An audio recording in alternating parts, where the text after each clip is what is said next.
Hi daily vibes with Priya வாங்க பார்ப்போம். இது வந்து ஒரு 2-3 நாள் சேர்ந்த மாதிரி இருக்கிற vlog தான் இது. அதுவே 10 நிமிஷம் தான், 10 நிமிஷத்துக்கு தான் நான் vlog-ஏ எடுத்தேன். அதுவே என்னால் ஸ்பீச் கொடுக்க முடியுமான்னு தெரியல. ஏன்னா என்ன பேசுறதுன்னு ஒரு குழப்பம் வந்துட்டே இருக்கும். பட் ஆனால் நிறைய பேச வேண்டியது இருக்குது, மனசில் தோணும். இன்னைக்கு நான் என்ன பண்ணிட்டு இருந்தேன், சாமான்லாம் தேய்ச்சி க்ளீன் பண்ணலாம்னு சொல்லிட்டு இது 2-3 நாளாக சேர்த்து எடுத்த விலாக்ன்றதுனால மாறி மாறி தான் வரும். எல்லாமே கண்டினியூட்டியாக ஒரே நாளில் விலாக் எடுக்க முடியாது. ஏன்னா அப்பப்போ நமக்கு என்ன கண்டென்ட் கிடைக்குதோ அதை வச்சு தான் எடுக்க முடியும். அதனால் பாத்திரம்லாம் நிறைய கழுவிட்டு இருந்தேன். ஃபஸ்ட்டெல்லாம் பார்த்தீங்கன்னா ரொம்ப சீக்கிரமாக வேலை முடிச்சிடுவேன். இப்போல்லாம் பார்த்தீங்கன்னா அவ்வளோ சீக்கிரத்தில் என்னால் வேலை பண்ணவே முடியல. ஏன்னே தெரியல. கொஞ்சம் ஹெல்த் ப்ராப்ளமும் அப்படி இப்படி வந்துட்டு தான் உடம்புல. அதனாலேயா என்னன்னு தெரியல. ரொம்ப குயிக்காக செய்வேன் எல்லா வேலையுமே. இப்போ ரொம்ப ஸ்லோ ஆகிடுச்சு. இப்போ முதல்ல மொத்தத்தையும் நீட்டாக க்ளீன் பண்ணி வச்சுட்டு தான் போய் படுப்பேன் எப்பயுமே. இப்போ என்ன பண்ணுறேன்னா, சமையல் முடிச்சிட்டா அப்படியே கொஞ்ச நேரம் ரெஸ்ட்டு, திருப்பி கொஞ்ச நேரம் ஒரு வேலையை முடிச்சா கொஞ்ச நேரம் ரெஸ்ட்டு, திருப்பி கொஞ்ச நேரம் வரும். ஏன்னா எனக்கு என்னவோ ஹெல்த்தில் இந்த 40 ப்ளஸ் இந்த மினோபாஸ் டச் பண்ணியாச்சு. 40 இயர்ஸ் ஆனதுக்கப்புறமாவே உடம்பு இப்போது கொஞ்ச நாளாகவே ஒரு 6 மாதமாக ரொம்ப பிரச்சனை பண்ணிகிட்டே இருக்குது. எதனா ஒன்று வந்துகிட்டே இருக்கும், எதனா ஒரு பிரச்சனை பண்ணிகிட்டே தான் இருக்குது. கொஞ்சம் ஹெல்த்தில் அப்படி ஒரு டயர்ட்னஸ் இருக்குது, மூட் ஸ்விங் இருக்குது, கோவம் வருது, நிறைய இருக்குதுன்னு வச்சுக்கோங்களேன். வேலை ஃபாஸ்ட்டாக செய்ய பிடிக்கல. இப்போ முதல்ல சம்மர் டைம் வேறையா, சுத்தம் கிச்சன் உள்ள நிற்கவே முடியலங்க. எவ்வளோ நேரம் நின்னாலும் அப்படியே மொத்தமாக நனைஞ்சிடுறேன். திடீர்னு இந்த ஹாட் ஃப்ளேஷஸ் மாதிரி வரும் உடம்புல. இந்த 40 இயர்ஸில் இருக்கிறவங்களுக்கு இதெல்லாம் தெரியும்.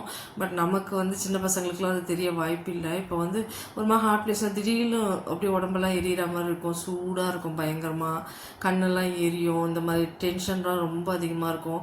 ஒரு வேலை செஞ்சவொடனே போய் உட்காந்துக்கலாமா படுத்துக்கலாமா அப்படின்னு தான் தோணுது. நானும் சரி எப்படியோ ஒன்று பண்ணிகிட்டே இருப்பேன். ஏன்னா எனக்கு ஒரே ஒரு பையன்தான்.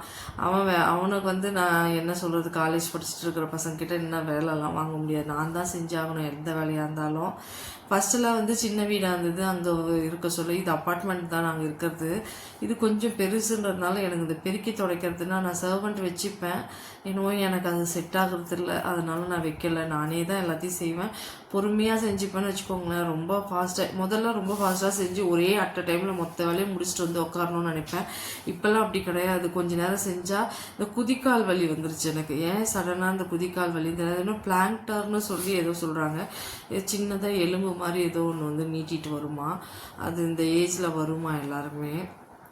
ஒன்றா வராதுங்க. 40 இயர்ஸ் ஆரம்பிச்சிச்சுன்னா நமக்கு கண்டினியூவாக அடிக்கிட்டே போகலாம். அவ்வளோ வரும், அவ்வளோ பிரச்சனைகள் வருது. கால் வச்சு கொஞ்ச நேரம் பெட்டில் உட்காந்துட்டு எழுந்துச்சி இறங்கினாவே கால் வைக்கவே முடியல, வலிக்குது பயங்கரமாக. அதுக்கு என்னென்னமோ வைத்தியம்லாம் சொல்கிறாங்க. வீட்டிலே செப்பல் வாங்கி போட்டுக்கோங்க, வீட்லேயே போடுற மாதிரி. நாங்கள் அதுதான் இப்போ கொஞ்ச நாளாக போட ஆரம்பிச்சிருக்கேன். எனக்கு பழக்கமே இல்லை, என்ன பண்ணுறது, வேறு வழியே இல்லையேன்ற மாதிரி. சரி போட்டாவது சரியாகுதா பார்ப்போம் அப்படின்னு சொல்லிட்டு போடுறேன். அப்படியும் பாதி நேரம் போடுறது இல்லைன்னு வச்சுக்கோங்க. அங்கங்கே விட்டுட்டு அப்படி இப்படி வந்துடுறேன். நானும் அப்புறப்ப தேடி போய் போடுறேன். வலிக்க ஆரம்பிச்சதுன்னா ஓடுறேன். எங்கே பெட்டில் உட்காந்துட்டு இறங்கினாவே பயங்கரமாக வலிக்கும், குத்தும். அந்த வாக்கிங் வேறு போகிறோமா, அது கண்டினியூவாக வாக்கிங் போடுறதுனாலையும் அது கொஞ்சம் புண்ணாக தான் ஆகும். அந்த எலும்பு குத்தி புண்ணாக்குமா அந்த சதையை. அது எல்லாருக்குமே. ஒரு சிலருக்கு இந்த பாதத்தில் ஒரு டொங்கு அதிகமாக இருக்கும் அந்த இடத்துல. அந்த மாதிரி இருக்கிறவங்களுக்குலாம் அதிகமாக வரும்னு சொன்னாங்க. என்னவோ ஒன்று ஓடிட்டுருக்குன்னு வச்சுக்கோங்களேன். அதுதான் இப்போ ஒரு வேலையை முடிச்சுட்டா போய் உட்காந்துருது. இதெல்லாம் மத்தியானத்துக்கு மேலே இந்த க்ளீனிங் வேலையெல்லாம் வச்சுக்கிறது. அப்படியே போட்டுட்டு போய் உட்காந்துட்டு கொஞ்சம் ரெஸ்ட் எடுத்துகிட்டு குளிச்சுட்டு அது மாதிரி ரெஸ்ட் எடுத்துகிட்டு பண்ணுறேன். இது பார்த்திங்கன்னா மிக்சியில் தான் மாவு அரைச்சிட்ருக்கேன். ஏன்னா என் கிரைண்டர் 20 இயர்ஸ் ஆயிடுச்சுங்க. நான் கல்யாணம் ஆகி வந்த புதுசில் வாங்கினது. அது என்னடான்னா, இதுக்கு மேலே நான் கூட உழைக்க எனக்கு தயாராக இல்லை. நானும் மூட்டையாக அரிசி அரைச்சிட்டேன், எனக்கும் ரெஸ்ட்டு வேணும்னு சொல்லிட்டு அது அரைக்க மாட்டேங்குது. அதில் இருந்து அந்த அந்த நல்லா அரைக்கிறதுக்கு அந்த கல் ரொம்ப மழன்னு ஆகிடுச்சா, அது சுத்தமாக அரைக்க மாட்டேங்குது. அதனால் சும்மா ஒரு 4 அழகு 3 அழகுன்னு சொல்லி மிக்சியில் தான் போட்டுட்ருக்கேன். கிரைண்டர் மாற்றி வாங்கணும். இங்கே இப்போ வாங்க முடியாத சுச்சுவேஷன். சரி பொறுமையாக வாங்கிக்கலாம் அப்படின்னு சொல்லிட்டு நானும் அப்படின்னு மிக்சி வச்சு ஓட்டிகிட்ருக்கேன். சரி மிக்சியில் தான் கொஞ்சம் கொஞ்சமாக அரைச்சிக்கிறது. எதனா நான் ஒரேடியாக இட்லி தோசை மட்டும் இல்லாமல் ராகி அந்த மாதிரிலாம் போட்டுக்கிறேன் இல்லையா. அதனால் எனக்கு இது பெருசாக தெரியல. அப்படி இப்படி போட்டு போட்டு அரைச்சிக்கிறேன். அதுவும் எவ்வளோ நாளைக்கு தான் என்கிட்ட உழைக்கும் சொல்லுங்கள். ஆனால் ஒத்துங்க, சௌபாகியாவில் தான் வாங்கினேன். இவ்வளோ நாளும் வந்தது, எனக்கு அவ்வளோ பெரிய விஷயமா இருந்தது, இவ்வளோ நாள் உழைச்சிதுன்ட்டு. அது அப்படியே தான் வச்சுருக்கேன். உடஞ்சிச்சு கீழெல்லாம். அது வந்து இந்த வெந்தயம் வந்து இந்த உளுத்தம்பருப்பில் வந்து வெந்தயத்தை வந்து சுத்தமாக மசிக்கவே மாட்டேங்குது. அப்படியே வலிக்கி வலிக்கி போயிடுது போல். இட்லி ஊற்றினா மொத்தம் கருப்பு அப்படி அப்படியே இருக்கா. அதனால பையன் யாரும் சாப்பிட மாட்டேங்கிறான். அவன் என்னமோ இட்லி வெந்தயம் அப்படி அப்படியே இருக்குது அப்படின்னு சொல்கிறாங்க. அது வந்து பிளாக் ஆகிடுது மறுநாள். அதனால் அந்த கிரைண்டரை ஒதுக்கி வச்சுட்டு இந்த மிக்சியில் தான் இப்போ ஒரு 2-3 வாட்டி அரைச்சிட்ருக்கேன். வாங்கணும், என்ன கிரைண்டர் வாங்குறதுன்னு தெரியல. அது ஏதாவது நல்ல பிராண்டுன்னு தான் சொல்லுங்கள். நிறைய பேர் நல்ல பிராண்ட் சொல்கிறாங்க, என்னன்னு தெரியல. பாப்பா யூடியூப்பில் தான் சர்ச் பண்ணிகிட்ருக்கேன். இங்கே பாருங்கள், நான் வீடியோவை எடுத்துட்டு அதை அமுத்தத்தை கட் பண்ணாமே விட்டுட்டேன் எடிட்டிங்கில். இந்த மாதிரி நிறைய வேலை பண்ணுவேன். அவசரம் தானே வச்சுக்கோங்களேன். படப்படன்னு ஆகிடும் சம்டைம்ஸ். நமக்கு வேலை செஞ்சுட்டே இருக்க சொல்லவே ஒரு மாதிரி படப்படப்பாகிடும். என்னடா இதுன்னு சொல்லிட்டு திருப்பி போய் உக்காந்துட்டு திருப்பி கொஞ்சம் நேரம் பற்றி ஏஞ்சி வருவோம். இந்த டைமில் சகஜம் தான் சொல்கிறாங்க. ஒரு வண்டி டெஸ்ட் எடுக்கிறாங்க, எந்த டெஸ்ட்லேயும் ஒன்றும் இருக்கிறது கிடையாது. ஆனால் டெஸ்ட்டுக்கு தான் ஓடிட்டுருக்கோம் எப்போ பார்த்தாலும். அதுவும் இப்போ போய் நம்ம ஏதாவது ஒரு டெஸ்ட்டு சொன்னால் ஃபஸ்ட்டு எடுத்தவொடனே என்ன சொல்லிடுறாங்க டாக்டர்ஸ், போய் நீங்கள் வந்து இந்த சர்விக்கல் அந்த யூட்ரஸ் வாய்க்கு அந்த இடத்துல இது வந்து டெஸ்ட் எடுங்கன்றாங்க. அப்புறம் மிஞ்சி போனால் பிரஸ்ட் ஸ்க்ரீனிங் பண்ணுங்கள். இதெல்லாம் பயமாக இருக்குது கேட்கறதுக்கே. கிட்ட போய் எடுக்கவும் பயமாக இருக்குது. வேறு வழி இல்லைன்னு எதையாவது ஒன்று போய் பல்ல கடிச்சிட்டு இந்த ரிசல்ட் வரவர்களும் ஒரு மண்டையில் வரும் பாருங்கள், ஒரு கோபம் அப்படி இருக்கும், டென்ஷன். என்ன பண்ணுறது? அந்த அரைச்ச மாவுலேயே கொஞ்சம் மாவு எடுத்து ஒரு 4-5 ஸ்பூன் தான் எடுத்தேன். அதை கரைச்சி இந்த வெண்ணெய் புட்டு செஞ்சேன். இவ்வளோ தான் செஞ்சேன். ரொம்ப நல்லா இருந்தது. கடலைப்பருப்பு வேக வச்சு செய்யணும் வெண்ணெய் புட்டு, சூப்பராக இருக்கும் சாப்பிட்றதுக்கு. அந்த காலத்தில் எங்கள் பாட்டி நாங்கள் லீவுக்கு போனால் செஞ்சு கொடுத்துட்டு இருந்தாங்க. அது எனக்கு எங்கள் அம்மா எப்பயாவது செஞ்சு தருவாங்க, நாங்கள் சாப்பிட்ருக்கோம். சரி இப்போ வந்து செய்வோமேன்னு சொல்லி தோணுச்சு. சடனாக தேங்காய், கடலைப்பருப்பு, வெல்லம், அரிசி மாவு கொஞ்சம் கரைச்சி ஊற்றி ஒரு ஸ்பூன் நெய் தான் தேவைப்படும், ரொம்ப தேவைப்படாது. ஸ்கூல் டைமில் பசங்களுக்கு செஞ்சு கொடுங்க, ரொம்ப யூஸ்ஃபுல்லாக இருக்கும். பசங்களும் விரும்பி சாப்பிடுவாங்களான்னு தெரியல இப்போ இருக்கிற பசங்க. பட் எங்களுக்கெல்லாம் பிடிக்கும், அதனால் நம்ம சாப்பிட்றோம். நம்ம ஏஜில் இருக்கிறவங்களுக்கெல்லாம் பிடிக்கும் தான் நான் நினைக்கிறேன்.